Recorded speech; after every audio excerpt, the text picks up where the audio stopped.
ধরে প্রধান লক্ষ্য বিধান কায়েম করাই হচ্ছে একজন মুসলমানের প্রথম এবং সে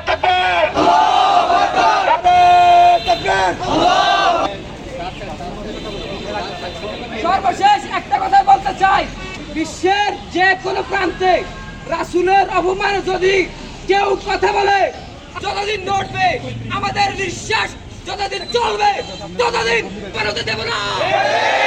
আমরা মুসলমানরা কত কোটি কত রক্ত ফেরত করব।